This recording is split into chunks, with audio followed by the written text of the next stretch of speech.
Good afternoon, good morning, good evening, depending on where you are on this fast forward planet.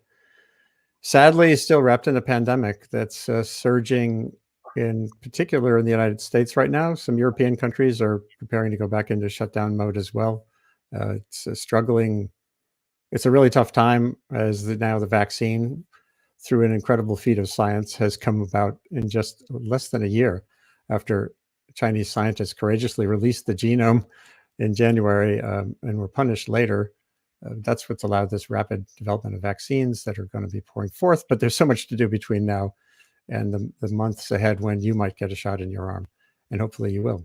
I'm Andy Revkin at the Earth Institute of Columbia University, although of course today I'm, like usual these days, at home in the Hudson River Valley on Lenape territory. And I like to acknowledge off and on that we live on borrowed landscapes.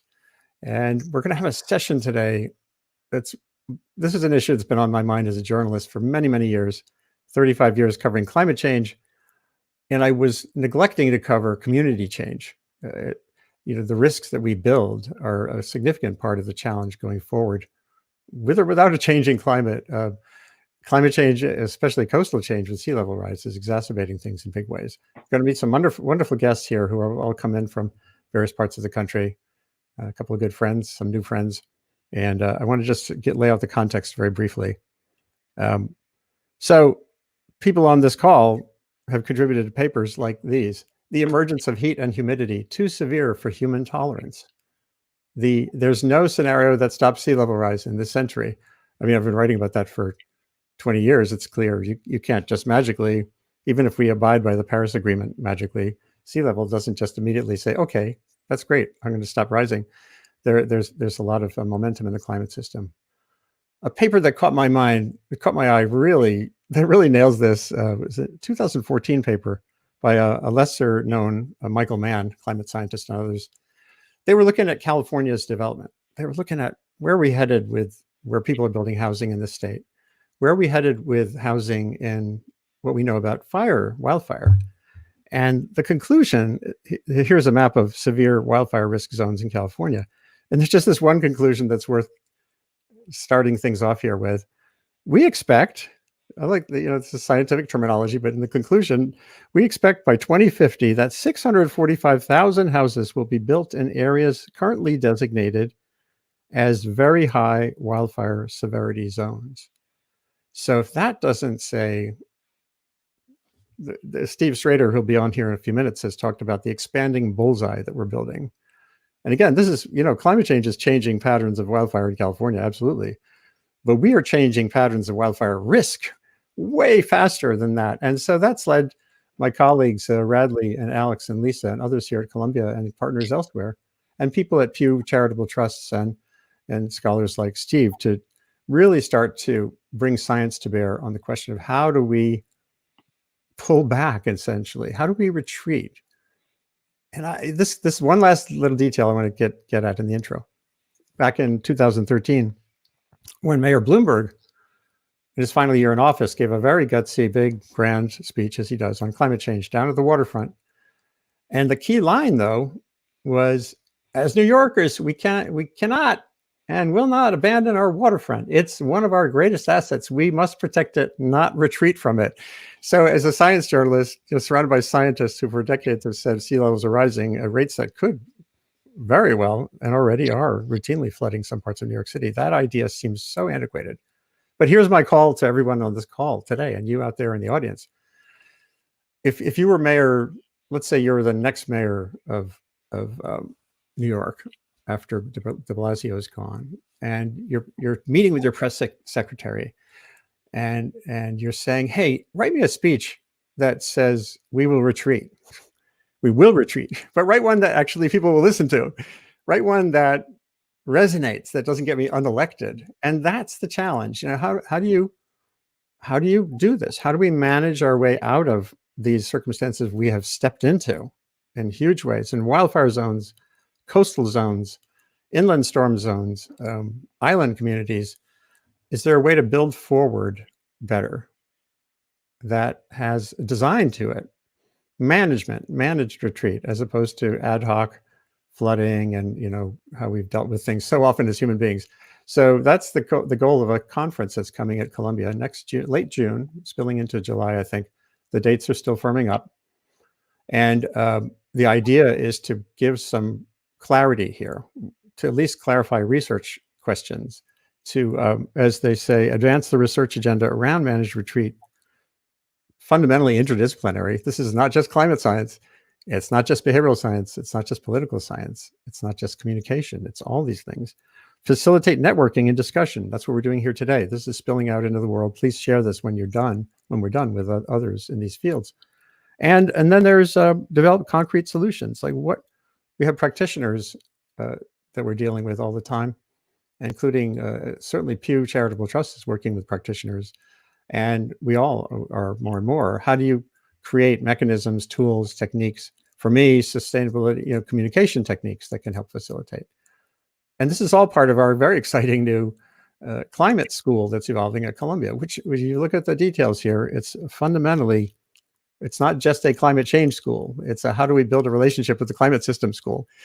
It spans from psychology to law to oceanography to all the disciplines. And it's a very exciting time here at Columbia for those reasons. So let me go to introduce you a little bit better to the panel, and we'll talk about, well, I'm going to start with our Columbia team, talk about the goals of the meeting and your own ideas here, and then bring in Laura from Pew Charitable Trusts and Steve Strader to talk about some of these action pathways we might take. And I thought we'd start with Alex DeSherburn, who's at CSEN, and I won't disentangle the acronym, part of the Earth Institute ecosystem, geography background. And you were one of the folks who I first heard getting into this arena of what do we do other than just sort of have a mangled kind of response to climate extremes and these nudges we're getting. And then we'll go to Radley Horton and to Lisa Dale. Radley lives about 5 miles from me here in the Hudson Valley. So Alex, maybe the floor is yours to initially lay out the goals here. Sure. Well, I mean, the Managed Retreat Conference, which we originally organized in 2019, and this is the second round, was extremely well received by the community. Radley and I, it was really Radley's brainchild, I guess. He and I were part of an adaptation reading group at Columbia, and there was recognition that this was a topic that was relatively underexplored, where there was a need for Columbia's convening power. I come at this, so Radley will talk a bit about his background and where he comes from, but my own interest is as a geographer. I'm someone who's always been interested in how humans interact with the environment, and increasingly my interests have led me to look at two areas: climate vulnerability mapping, which is essentially where are people most at risk from climate impacts, and the other is climate change induced migration. Unlike a managed retreat, which as the name implies, there's a very strong kind of management or planning component. The broader field of climate migration tends to focus on probably more spontaneous movements. There's an increasing interest in the topic of habitability in the planet and how certain areas may become more or less habitable with time. This has been illustrated by some recent New York Times Magazine articles, including one that just came out today by Abram Lusgarten, that it's a series of articles, and I helped talk through some of the issues with him earlier this year. And he started by looking at rain-fed agriculture in Central America and how that might be contributing to people's decisions to uproot and leave, say, Guatemala and come to the U.S. and may have contributed to the migration, the caravan that we saw last year. Then he looked at the U.S. in the context around fire and things in the Northwest, and I think Lisa will have more to talk about that. But the last one and most recent one is focusing on Russia and how they may be in an advantaged position because they have a lot of land and they also can move northward. I would hasten to say that they also have a lot of land that's basically tundra and very unproductive. So without some major effort to improve the soil quality in those areas, it's going to be very difficult to grow anything. But anyway, as I said, my work is really about where the Earth may become more or less habitable and how people may migrate in response. A lot of it's focused on developing countries and what happens in the context of smallholder agriculture and nomadic pastoralism, where you're going to have people who may no longer be able to produce crops at the level as before. And one thing, there's a couple of points I just wanted to make. One is that this kind of, maybe in the media and in some of the public discourse around so-called climate refugees, there's a lot of sense that humans are going to be hapless victims and they're just going to be moving around en masse as a result of these kinds of pressures. And I think it's important to understand that humans are dynamic. They are able to adapt to very extreme climates, as we see today, from the Inuit to the nomadic pastoralists in some of the most arid regions of the world. We have been able to also change the environment in many parts of the world to make it more suitable for crop growth and things like that.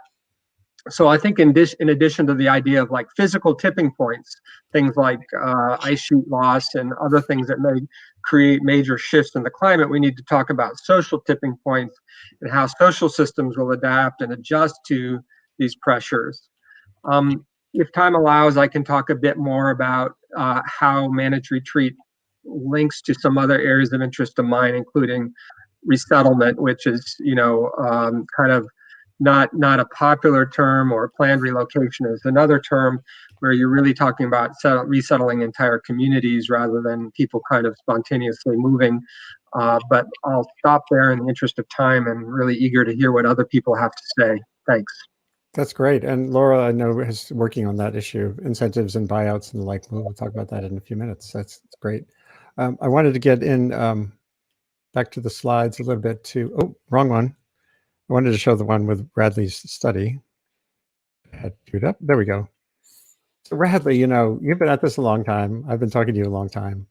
And this habitability question sort of crept up, and it clearly has shaped your motivation to move from kind of, I don't want to say just doing the science, but toward the impact part. Like, how do you actually inspire communities to deal with some of these issues proactively as opposed to the old human approach?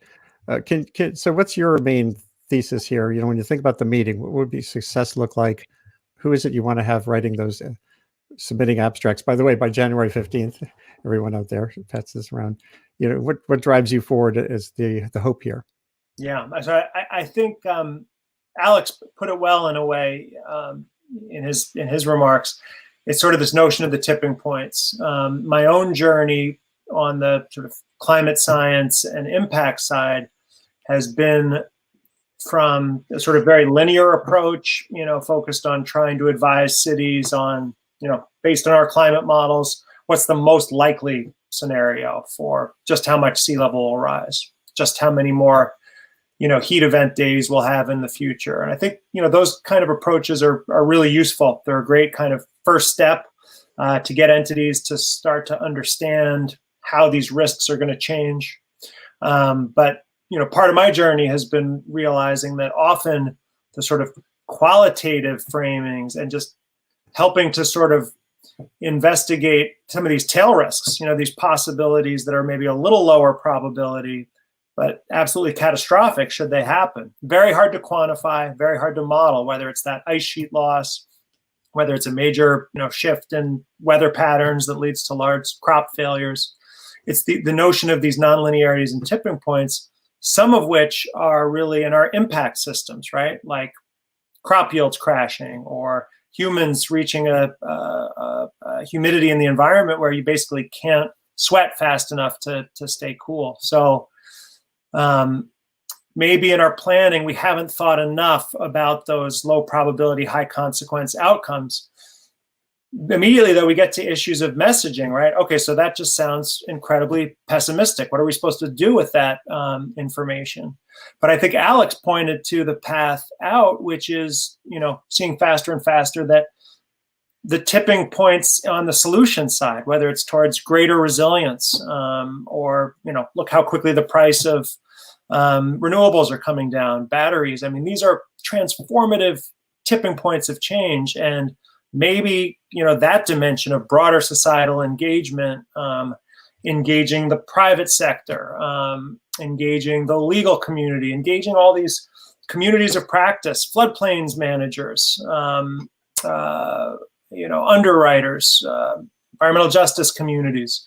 One thing we really saw at that conference last year was people didn't realize until the conference, it was affirming to see how many people are already thinking about managed retreat. So I think to keep making progress towards sharing experiences across communities, across sectors, that's my goal. I think it's, frankly, I think the climate science and impact assessment, while really important, I think a lot of the optimism, innovation, and paths forward can be in the social science, in the solutions, in those communities of practice. That's where we saw the majority of the abstracts last time, and I suspect that we'll see a lot of that again this time. So, how to do better on racial and environmental justice, how to move beyond risk assessment and engage the arts. What can we learn from indigenous communities?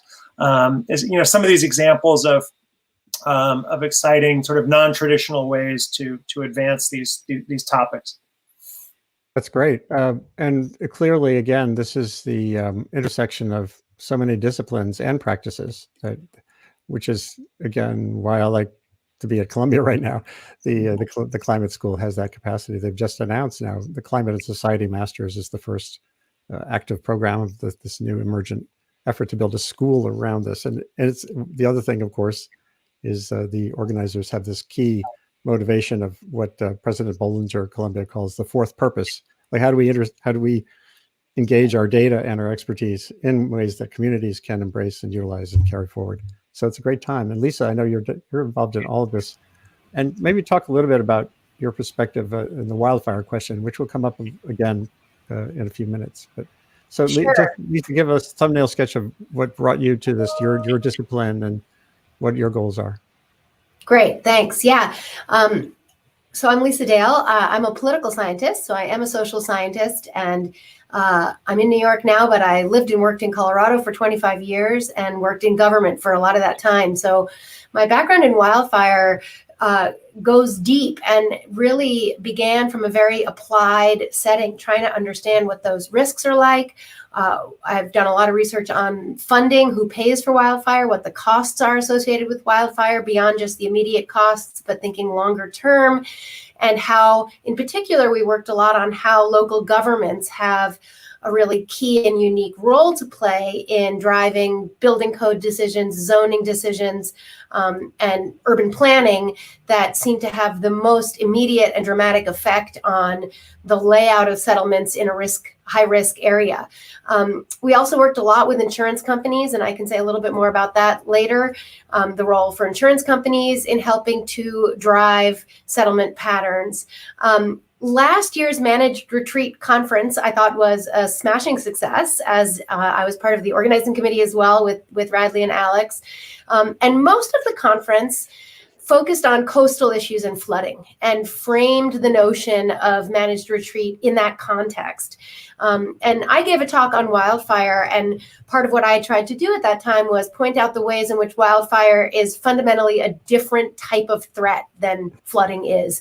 And it presents not only a different kind of threat, but therefore different solutions. And where we might think strategically about managed retreat in carefully identified coastal communities, it's much harder, in my opinion, to think about managed retreat on a large scale across the American West in response to wildfire, unless we expand the way we think about managed retreat to be about tools we can use to reduce risk while keeping people in place. And I think there's room in the concept of managed retreat to think about it sort of in that experiential kind of way. So I can come back and talk more about this. In particular, I'm interested in the scale of the challenge that we face in the West and in the wildland-urban interface, and how we can understand some of the competing incentives that are driving people to make decisions about where to live and how to tolerate risk.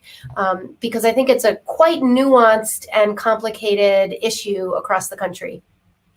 It certainly is. And one of the things that I think is valuable about the meeting is that you're centering the conversation on climate risk.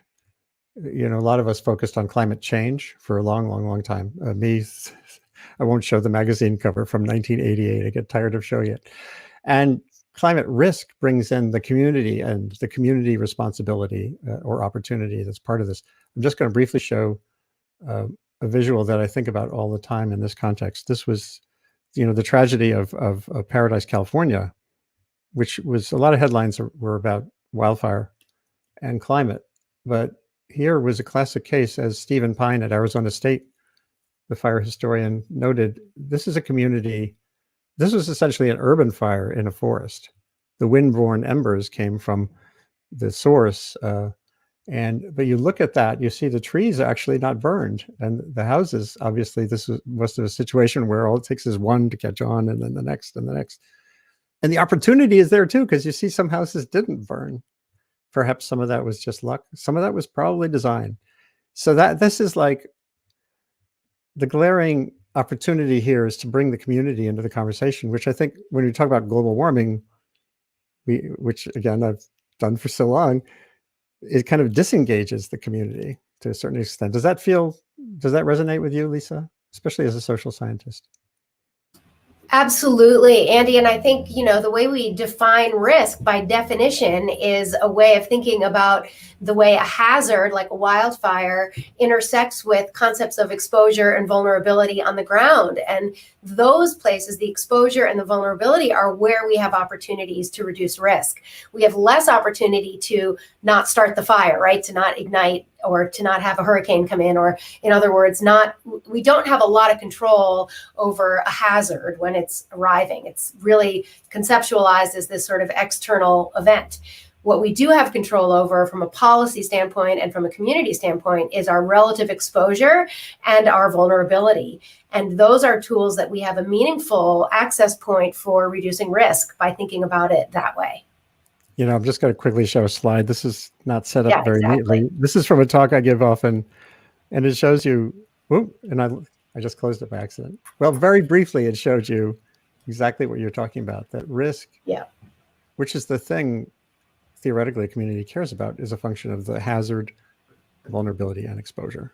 And that leads me, Laura, if you don't mind, I just want to bring up Steve's work, because he's like so dug in on that, and then we'll get to you, if that's okay. Steve Strader, I get to know, I think, through Twitter. I'm pretty sure that's how I found your work, Steve. And I'm going to show just one example of it here from Twitter. And this is in the context of tornado risk. You know, tornadoes are complicated in terms of climate change. It's not clear yet what's happening with tornadoes in a heating climate. But risk in tornado zones is being amplified incredibly. This was 1940, and let's get this right. This is 2020, and of course the colors are housing units per hectare. So same area, same hazard pattern, maybe shifting a little bit, but housing units have gone from the 1,000s to the 9,000s. So that says again to me, well, you could look at it and go, holy moly, we're screwed. Or you could look at it and go, wow, what can we do differently? Which again is what this whole conversation is about. So Steve, I'd like to come back to you on that in a minute, but because I really want to get back into the sequence here and get to Laura.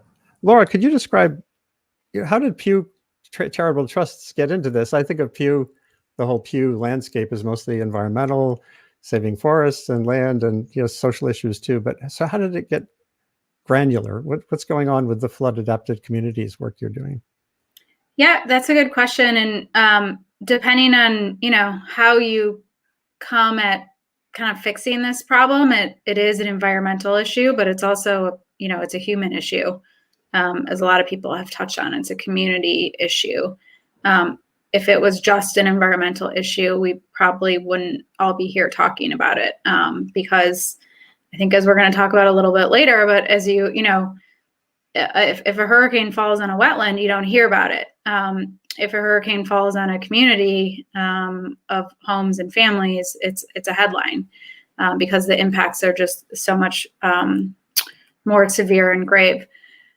So we really take sort of a macro perspective at how do we systematically change the policy and planning and regulatory environment that both at the federal level and at the state level, so that we can do a couple things. One is really deal with that existing risk, right? We've talked about a lot of homes and neighborhoods that are built on a floodplain, in the floodplain, in a wetland that has fill in it, homes that are just susceptible to flooding over and over again. So how do you deal with that sort of like existing stock? Is that, driving incentives around mitigation and risk reduction activities? And how can the federal government play a role in that as well as state governments? That second piece is, looking to the future. How do we make sure we are not here today, here in 50 years, having this exact same conversation with just a bigger risk pool? If you look across the United States, which is the lens that I work in domestically, you have, 20, 25 cities that are rapidly growing right now. That means they're pouring more concrete, they're developing more neighborhoods, there are more skyscrapers in the air. And how do we sort of get ahead of that with the planning community, with the policymaking community, so that we're looking forward and not looking backward? Many of the policies that we are living within right now, whether it's the National Flood Insurance, which provides federally backed, subsidized flood insurance to people who do live in flood-prone areas. Many of the sort of permitting and zoning and land use decisions, a lot of those are all made based on historical data and looking in the rearview mirror.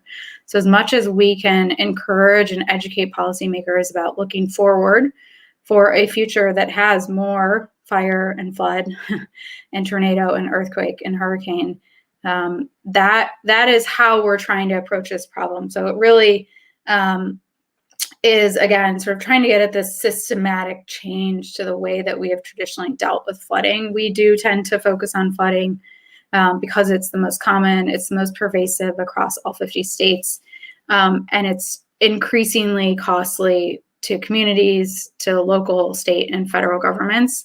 And the trajectory that we're on right now is not sustainable from a cost perspective, and it's not sustainable from a human health perspective.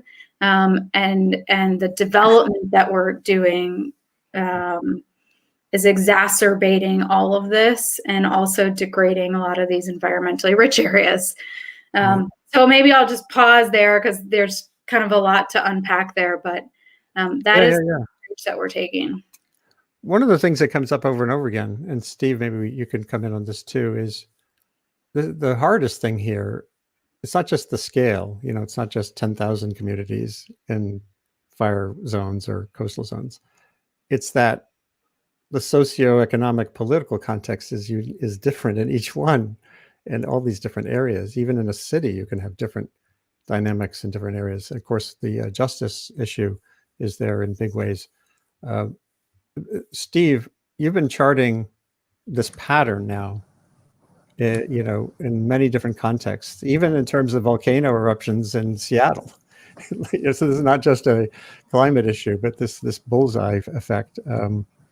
What comes to mind, or what have you experienced so far in your interactions, or when you post your papers, and people react to them?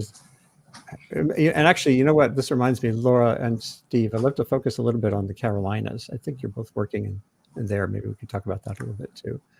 But Steve, so what's this been like, being a geographer and then becoming a public geographer, posting these images showing people how much in trouble they are?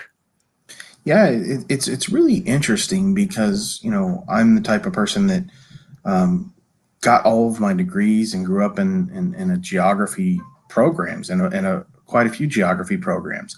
However, I also live in this atmospheric science and climate change world where the focus is so much on how the climate and how the environment is changing rather than society. And the big thing that we always find out is that there's a bit surprising number of people that are not really looking at the other side. There's a lot of focus right now, particularly in the severe weather world, looking at how tornadoes and things might change, but there's very little focus on how society's influencing those. So when I post, images and I publish papers that talk about this two sides of the disaster coin, whether it's the severe weather environment changing versus society, it's always a bit shocking to people about how much of an influence society has and how it's really the dominant driver in these disaster losses. And what we've tried to do here is, hopefully I can share my screen here. Yeah, it should pop up in a way that I can then share. So just hit that little button and I should see it. And then let's see. Screen 2, hopefully there. Yes, it's coming. Yep. Okay. Here we go. So one of the things that we've been able to do is develop, we saw a big dearth in the whole meteorological community, and we've developed this, it's a very simple, straightforward concept. It'll be obvious to most of the individuals on this call, but is if we hold constant, thinking back to what Andy showed with the combination of risk and exposure and vulnerability, what happens if we hold that environmental factor constant and just let society continue to grow? And we really developed this concept called the expanding bullseye effect, which argues that as societies grow and expand, the frequency and magnitude of these impacts and disasters should exacerbate.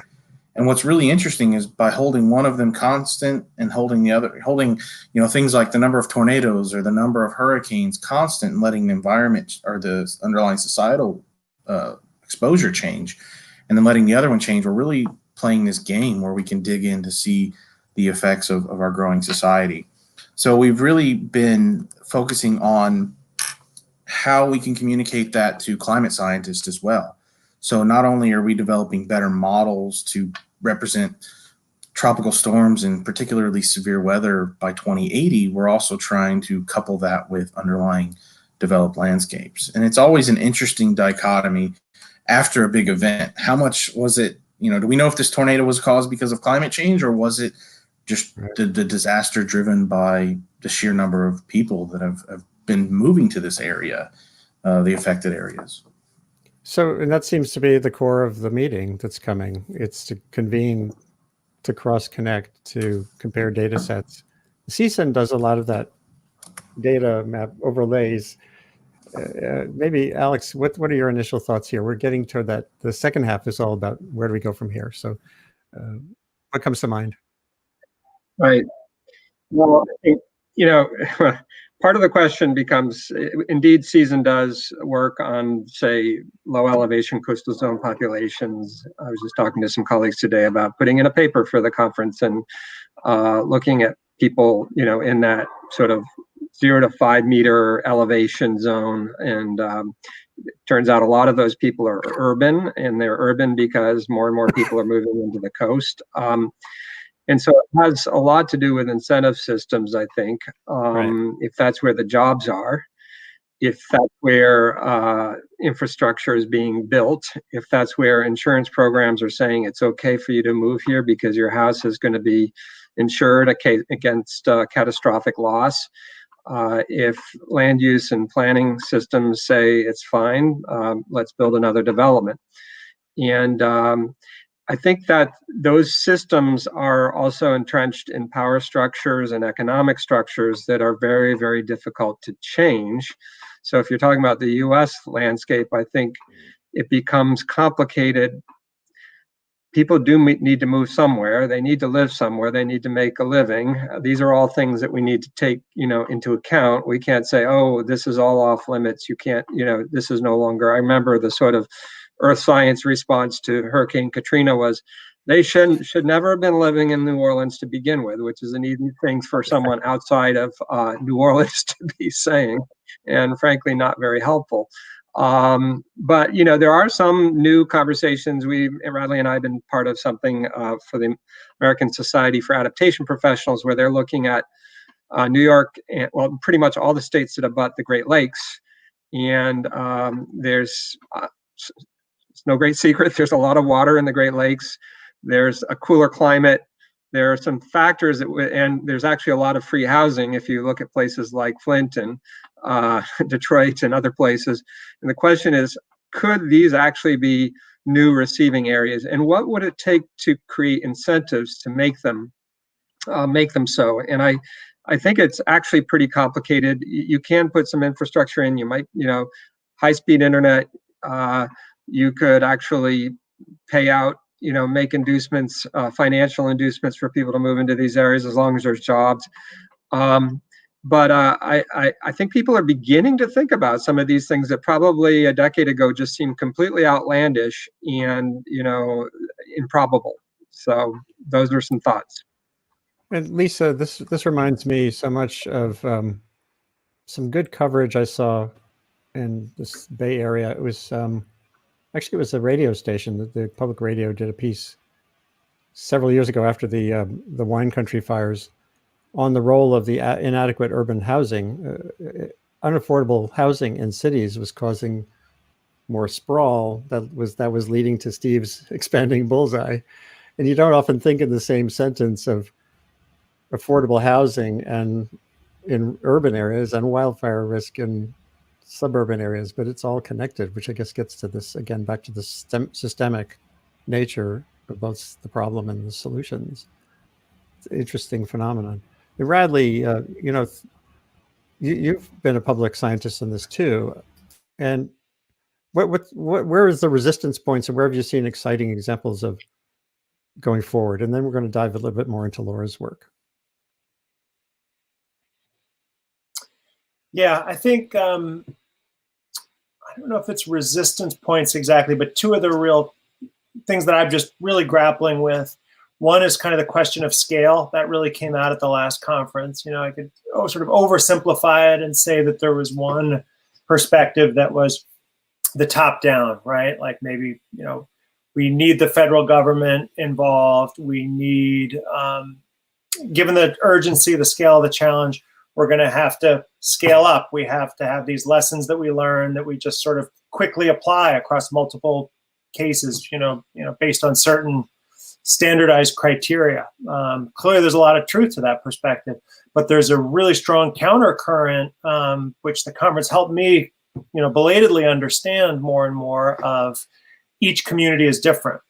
Given the history of systemic racism, redlining, there's understandable fear when outside experts come in and say, here's the urgency, you have to do something right now. Where's the space for communities to have autonomy, to acknowledge their different cultural contexts? So clearly it can't be either or. There's value to both of those perspectives, and there's middle grounds in there too, right? There's local governments, that's not exactly top down, that's not exactly bottom up. There's private sector at various scales. There's a lot of actors, but how do we bridge these challenges? That's one that's really interesting. The other, I think, is this notion of the unwinding. So Alex framed really nicely this sort of where to positive opportunities, whether it's in certain parts of the country, or more locally, certain parts of a city. There's a lot of practical questions though about, once we make this quote unquote societally beneficial decision to get people out of harm's way, to get them away from these known repetitive losses that are, costing a lot of money and risking lives increasingly with climate change, clearly something has to change. Clearly we can't do in situ adaptation in all these places for a variety of reasons. But it can simultaneously be true that we don't have a model yet to say how you actually begin that process of moving away without quickly getting into some really nasty issues of loss of tax base for the entire region. Maybe some of the most vulnerable communities are going to have the information last about how values are going to plummet.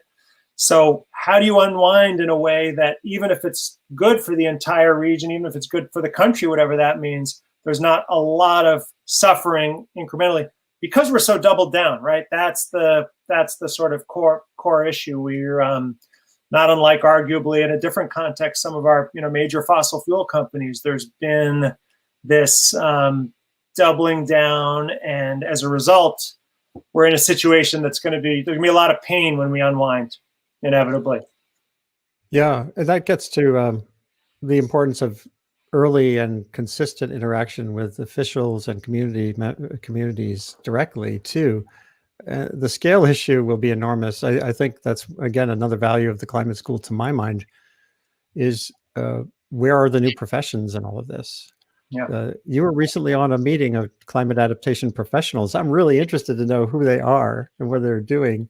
And Laura, I want to show briefly this clip that Pew pointed me to. Hopefully the sound will work. Let's see. Can you hear it? Yes? Time again, cities and towns across America.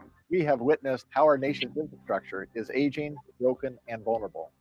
The increasing cost and frequency of major flood events Have shown us that the impacts of severe weather, rising population, and changes to the way that we use land have all played a key role in this crisis. underfunding and neglect have compounded this problem for years. major reform is needed to improve building standards that ensure that our infrastructure is durable. and up to the task of keeping us and future generations safe. We need to consider the role nature can play in minimizing future damage. And we must reduce unsustainable development in areas We know are at risk to flooding in order to stop the wasteful An expensive cycle of rebuilding. over and over again. That is why I have joined 250 other elected officials every state across the country and signed a statement of principles. Principles that support our nation's leaders in making flood-ready infrastructure decisions. principles that will protect our citizens Save taxpayers' money. And build something that we can all be proud of together. So they seem to be in the mood for the work ahead. Oops, let me just. So I put together these images because they, to me, characterize this aspect of the opportunity ahead. It was a geographer in Louisiana who pointed me to the two pictures. He took the two pictures on the left. Coulter, I think is his last name, Charles. This is after the flooding around Baton Rouge. And he showed this house that had been built in the 1800s, early in Louisiana history, and a house that was badly flooded around Baton Rouge. And you can see a pretty big difference between the two houses. The older one was built up off the ground. So some memory was lost there. I don't know how much of that was a function of termites or swampiness, but it shows you that it's not that hard to go back and see what we do. The other one is Cold Spring, New York, right where I live. It wasn't sunny day flooding, but it was normal flooding along the Hudson River, which is tidal. It's part of the sea here.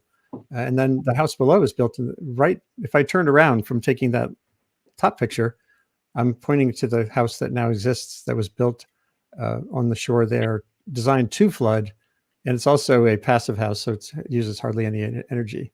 So I think we're kind of like, we're poised through the access to technology, to science, to really flip things around. And it has to be, the one thing I wonder about is the retreat, again, getting back to what I said at the beginning, has this kind of negativity. I don't know what the words, I'm a communicator, and I still don't know quite what the language is, what the words are to build that enthusiasm for creating a new adaptive relationship with these areas and pulling out of the ones that literally, as Radley's work and others has shown, is just not feasible to live there. So this is the grand challenge part. If I've already seen some things I would list on that could be in a list of abstracts for the meeting going forward. And also want to ask about partners. Who's not here who we could brainstorm with in coming months to get more traction? I think of the American Geophysical Union. They have this Thriving Earth Exchange that suffers from the scale issue. I think they've done 150 projects over 6 or 7 years that have that interface. It's like scientists talking to communities over time to look at problems.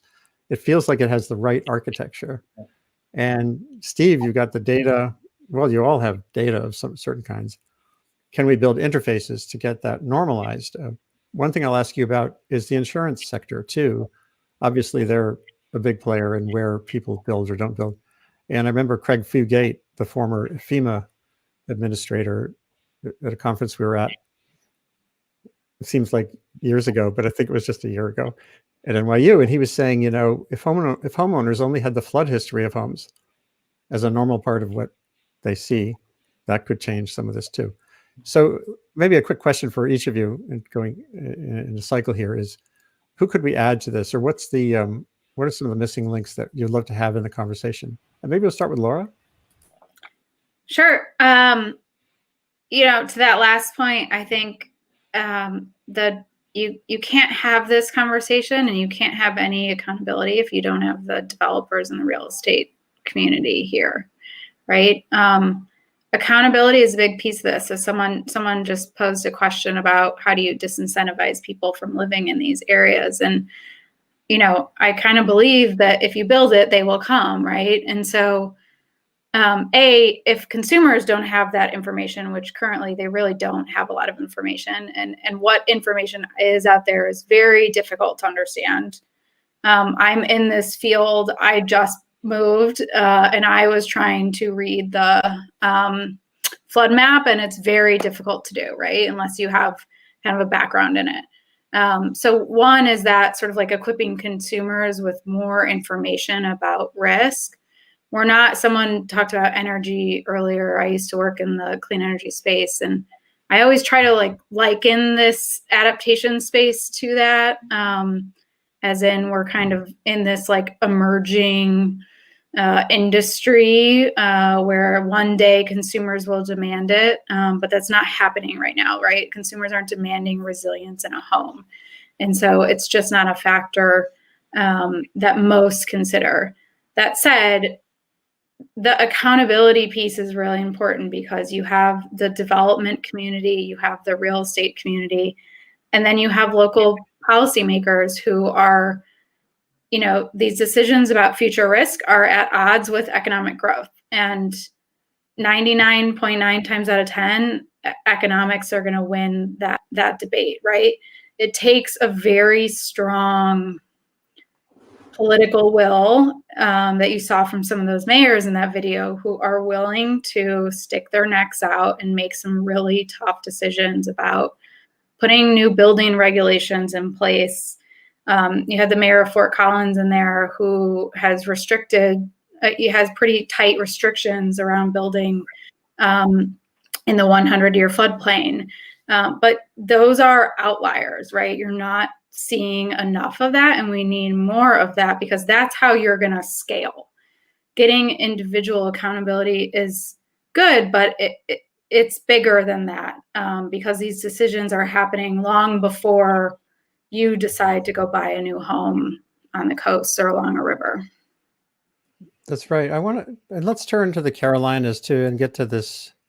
The scale thing also in our country has to deal with President Biden. President-elect Biden has been stressing he wants to govern all of America, not the red or blue parts. And you're looking at the Carolinas, clearly there's challenges. If climate change, which has become kind of one of those poster child issues that people zoom, like abortion, gun rights, climate change, have become more of a cultural signal than something to fight about rather than something to work on. And I think you both, or you and Steve, have done work looking at vulnerabilities in the Carolinas. Maybe it was South Carolina particularly, Laura. And when you put risk in the foreground, does that change? Yeah, one of the things that we've seen in the Carolinas, and you talk about politics a little bit here, is that we take an approach of really trying to meet states and policymakers and decision makers where they are, right? So South Carolina is a great example. For the Governor McMaster there, and for a lot of elected officials, flooding and sea level rise are a big problem for the state. And we've seen a lot of good things happen in the state because they have a lot of issues in the state when it comes to this, right? But just this year, the Republican governor signed a couple bills that mandate a chief resiliency officer. He created a fund specifically for buying out homes that have repeatedly flooded. So kind of meeting states where they are, I think, is really important. And South Carolina is a perfect example of a state where that risk is growing.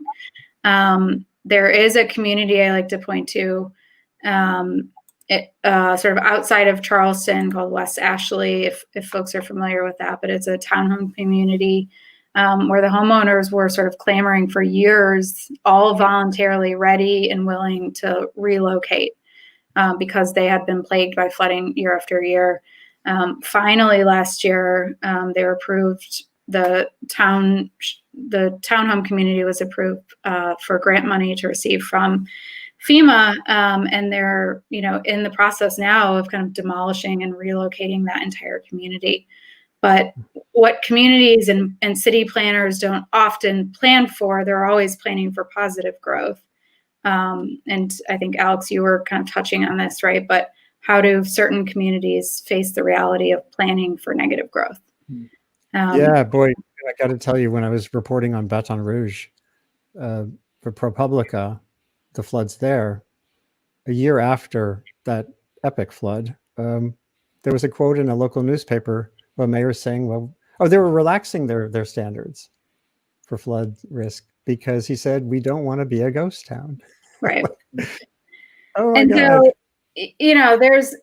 this is not a fully baked idea by any means that I have, but it's all it's all driven by economics. And so, can you think of, in terms of relocation, where do these communities go?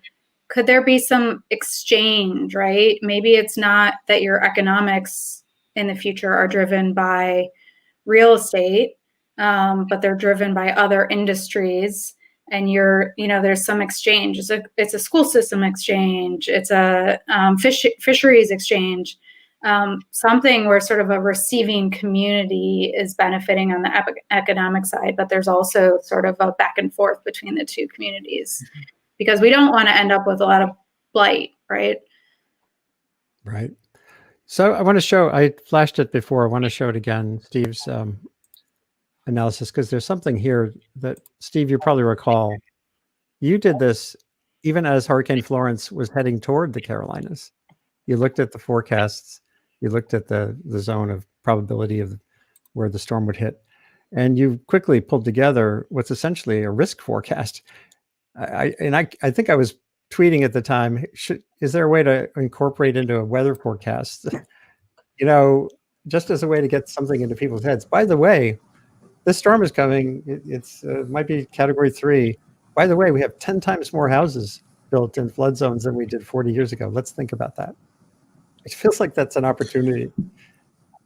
Yeah. Yeah. So there are groups that are doing that. I think particularly at the National Weather Center, there's entire groups where they're in the process of testing our new warning systems, particularly with things like severe weather, hail, tornadoes, flooding. And they're actually are trying to integrate societal components into that, thinking about this as a risk based on the vulnerability that's exposed. So these are large projects that are federally funded that are just now starting to bear some fruit. And I think in the next 10 years or so, we're going to have different types of warnings, particularly related to tropical storms and atmospheric hazards, I should say, where the warnings are going to be impact-based. We've really started to see those come forward. Now we have a whole separate issue related to how the public interprets those. They have a hard enough time distinguishing between two different colors of pink. So there's a lot of things there, but there are some promising things coming out in the future. Can I jump in for just a second? Yeah, absolutely. So just to, piggyback on this point about, how quickly what's possible can change, looking at advances in the field of like extreme event attribution in the last several years, where, more and more we're starting to see, even before a storm arrives, right after it arrives, papers coming out saying, here's how much the risk of, a certain amount of rain, a certain amount of flooding has changed due to greenhouse gas emissions, including by, say, fossil fuel majors. We can quibble about aspects of the science, how well we have the precision we need, but it's hard to deny that this is like a wave. It's another headwind for companies that have contributed to these risks. when I look at the images you just showed, you start to wonder, maybe we're not that far from a time where you might see attribution based on some of these decisions in the past, based on failure to adapt, based on failure to prepare. It's, there can be science advances in that space too, and they may have major economic policy implications, just like the type that the groups that have increased the climate hazards are facing. We might see it on this sort of resilience side too, or failure to be resilient side. More culpability for communities that, well, I guess, actually, this reminds me of a discussion I had with the folks at Headwaters Economics about an issue in the West is looking back at Paradise, California, for example, fire insurance. You would need community scale insurance rates, really, because if one house catches, it's sort of like, it's almost like vaccination. If you don't have a herd immunity to wildfire, you're going to get bad outcomes. And it seems like in that arena, there are incentives and disincentives that can be developed. And there has been discussions about, I think Zillow doesn't do it yet, but the flood history has been included now. There is flood risk included now in some app. I can't remember which one it is. I don't know if anyone knows. The realtor.com, which is the national realtors, they just started incorporating, it's a projection that a group called First Street has started putting out. So anyone can go and put their address in, and it's more of a projection. But that's a good information. Yeah, it's a good start. At the beginning, I was a little surprised. Some colleagues are looking at how FEMA flood maps are actually, my understanding, if they're correct, are actually can be modified based on political pressure from higher income homeowners to exclude their neighborhoods so that they're not being identified as flood risk, so that they can retain their real estate value. We saw those same dynamics working on trying to promote mandatory disclosure of wildfire risk, and we had a lot of pushback from builders and real estate industry saying, as soon as you label an area high risk, prices plummet, people's entire life saving goes up in smoke, nobody wants to buy the house, local tax flows change. The implications are quite dramatic of deploying these tools that label risk zones. Among those, the problems with doing that is that, especially with wildfire, and this is, I think, likely true with floods as well, our previous understanding of what led to a high risk zone no longer applies. And so we're missing it. And we've run into a lot of danger by saying, these 3 houses are at high risk, but these 3 are not, and suffering all of the sort of price and economic consequences of those decisions, and then getting it wrong when the houses we thought were safe burn down, which is happening more and more. Areas well outside of what had been labeled high risk zones turn out to be flammable. If you have time for a couple more minutes, there are a couple of questions that came in that are worth, I flashed them earlier, but maybe we focus on them. And I really appreciate your time today. And it sounds like I'd be happy to host another one of these so we could dig in further, maybe get a couple more people in the discussion. Hold on, where are they here? Oh yeah. Economists want to be in the conversation. David Casagrande says, economists, in addition to developers and real estate investors, need to be involved. Last conference raised the issue of climate panic, which people are still evading. Does anyone who was there recall that aspect? Obviously, economics, we've said over and over here, is the ultimate factor to some extent. We had some pre-conversations with some private sector groups, including real estate. There was some reticence to kind of get, or at least be on record for any of this. And I think, for understandable reasons, that they want to retain their freedom of action. But I think the smarter actors are beginning. There was a real estate developer in Miami who was involved, and I don't remember the name, but it sounded like they were actually more forward thinking than many in this space. So there is some hope. And I was just going to say, riffing on a few other comments that have come in through the chat, that and what Laura said, I think is hopeful, is that if there are mayors and local leaders who are actually at the forefront of forward thinking on this, they could actually establish a national reputation and then actually boost their political careers. And, I don't think it needs to be economic catastrophe or a complete loss of tax base if you deal proactively with this rather than just saying we're going to be, laissez-faire and let everyone do what they want. I think about Pete Buttigieg, who just became transport secretary on the back of being mayor of South Bend, Illinois, and Indiana, and in many cases, Indiana. I apologize. I'm a geographer and I'm embarrassed. But the point is that he had a forward-looking idea for what South Bend could be, and now that's actually boosted his community and also his own political prospects. I think more of those good examples should be out there. Yeah, there's a couple more here. I'm going to pull up. Elizabeth Fussell says housing affordability and climate risk are strongly connected, including real estate researchers, demographers who study residential segregation, and urban planners in this conversation would help. That sure feels resonant. The New York Times did that fantastic visual story on mapping how redlining led to the heat vulnerability, outsized heat vulnerability now in Black communities in a number of cities across the country. And actually that was based on a paper that was by someone who should be at the meeting, I think, next June. So that's a key observation. There was one other one here. John Masseter Jr., I often wonder why voters respond so favorably to legislators, county commissioners, township leaders, etc., who have consistently proven their short-sightedness. I like the one I quoted who said we don't want to be a ghost town. Is there a tipping point, Radley, or Lisa, the social scientists here too? Can there be a tipping point in the politics, as you just kind of laid out there, Alex, toward that not being the speech that always gets the votes? Lisa, you take that, please. Yeah.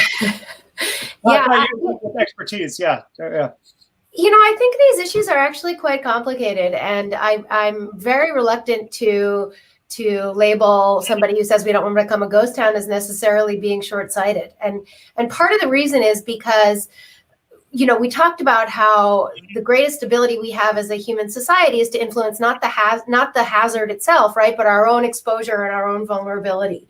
One of the things we know that improves our durability and reduces our vulnerability is social cohesion. Those ties are very, very powerful. And communities embody that.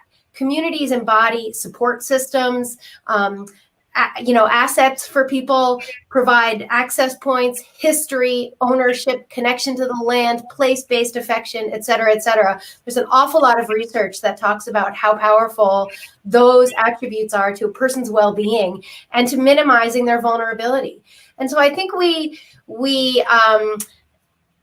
sort of suggest that retreating is the best solution at some peril. And I think we miss out on some of the other dynamics that might keep people locally and might cause them to insist upon staying put. There's a really great line. There's a movie out about the fire in Paradise called Rebuilding Paradise. I don't know if you've seen it. And there's a great line where they have some of the housing leaders and town leaders in front of a congressional committee. And one of the legislators says in this very scolding voice, she says, those people shouldn't have been living there. They should leave. Why should they be living in such a high-risk place? And the guy says, well, where do you want them to go? Into the earthquake zone? Onto the flood zone on the coast? And the truth is we're living in a world with cascading risks and interlocking threats, and areas that we think of as safe may in fact be powder kegs about to experience extreme heat or have other sorts of impacts that we don't foresee. And so I think it's the scale of this problem in the wildfire space, I'm speaking specifically, but I think it's also true for floods. I think we have to remember that the idea that there's any such thing as the best place to live that's risk-free doesn't really exist. And we're dealing with gradations of gray. Right, yeah, for sure. another dimension to that is when we're thinking about, 1.5 degree emissions targets, 2 degrees. What would large scale retreat, do to the carbon budget? Doesn't mean, it shouldn't happen in a lot of places, but we need to think in that systems way, because if you start building a lot of new homes or people, moving in areas with actually more sprawl, you could end up increasing your risks of some of these physical hazards incrementally. I'm just popping a couple of the last comments and questions onto the screen, and thanks again for being here through the hour and a little bit beyond. William Travis makes a fairly sophisticated point here. As said, retreat is useful, but also problematic. Interested to see papers in June that take up climate risk less obligated to a geography like floodplain, coast, and WUI being wildland urban interface. So in other words, a multidimensional risk. I think that's kind of, Lisa, what you were talking about. So you have it, if you could have it all. I mean, my like when I think about this and I think about scale, I think, well, is there a way like to have a Google Maps where you're on Google Maps and you're moving to a new place and you just click on the risk button? So you're on Google Maps, you're seeing the streets and stuff, and then you click risk and you've got this landscape of data. Wildfire risk, we know the factors that are contributing to it, earthquake for sure. And all those colors that man paper I pointed to in the beginning on severity, wildfire severity.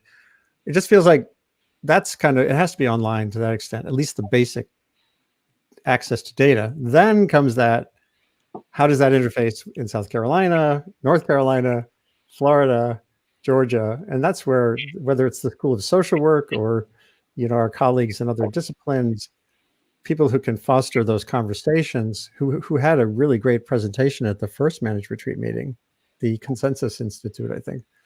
How do you drive the conversation on the ground with that data to shape outcomes that are different? Acknowledging, as we were saying earlier, that the guy who talked about ghost towns is right. No one wants to live in a ghost town. So but it feels like a baseline thing would be just sort of a button you could push. So you could at least get all the data in place and then have the conversation. By the way, Travis also says the idea of transformational adaptation included significant reduction of in situ vulnerability. There's a little geographer speak there, but you probably get the point quicker than I do. Any quick thoughts on Travis's points? If not, there's a couple more.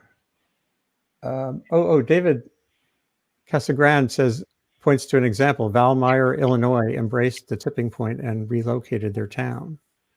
So this gets me to one thing. I think case studies, like what happened there? What happened in the bill that raised flood insurance costs? In Congress, during a polarized Congress, we had legislation that at least briefly got the conversation going in the right direction. And lastly, Thad Pulowski, one of our colleagues in urban resilience, says East Shore, Staten Island, and Southern Brooklyn and Queens, for instance. He says, important to remember that the cheap land in flood zones has been a source for homeownership opportunities for those who have been historically redlined and marginalized. I guess that gets at that complexity too. And this all means basically we have got some work to do. So I'm really glad that Lisa and Laura and Steve Strader and Radley and Alex, you could join today. And what I see is like chapter 1, what I hope would be through the winter. I would love to, as we head toward the meeting, I'm happy to do one of these a month, if we could crystallize a few things going forward. And everybody out there, remember that if you're in a field of practice that's relevant, there are papers being accepted, abstracts being accepted through January 15th. I'm just going to close by showing the slides one last time so people can get a look at that. And thank you. Bradley, someone was going to say something? No. Well, thank you all again for being here.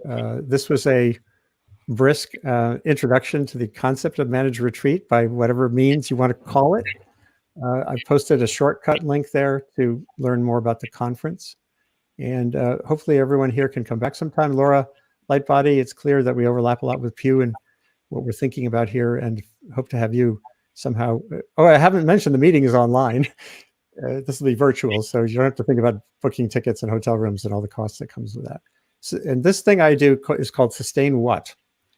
It's a global online conversation identifying solutions to the complicated, shape-shifting, and epic challenges of humanity's great acceleration. That's the Zoom mode we've been on since the 50s. It defines what's called the Anthropocene by some. A prime focus here is making sense of and getting the most out of the planet's fast-forward information environment. It's the one Earth system changing faster than the actual environment. This webcast is produced as part of my work building Columbia University's new Earth Institute initiative on communication and sustainability, every day trying to make information matter just a little bit more and misinformation matter just a little less. As soon as we're done, share the link you've been watching on with friends in circles far and wide. Get in touch with ideas using that info in that little distracting scrolling bar at the bottom. And thanks again to my guests for being here today. On Sunday, the shows I do on Sundays are on the arts, and we're honoring the memory of Amy Lipton, a neighbor of Radley's and mine, who was a pioneer in ecological art and maximizing the visibility of artists working in the environmental space. And we're going to have a session with her, including a live performance by another friend, Yana Kapirna, down at the Hudson River. And next Wednesday, a very cool, brand new session. I just worked on this last night. Kim Stanley Robinson, the 68-year-old science fiction master whose new book is on exactly what we're talking about here, Communities Responding to Climate Crisis. He has a new book out, The Ministry for the Future. And we're going to I'm going to host a conversation with Alexandria Villaseñor, who's 15, one of the pioneers of the Fridays for Future climate movement. And so she's inhabiting the climate that we're creating right now more than any of us are. So that'll be great. Thank you all for being here again, and go forth, have a good day and a good end to this year. Take care, everybody. Thank you.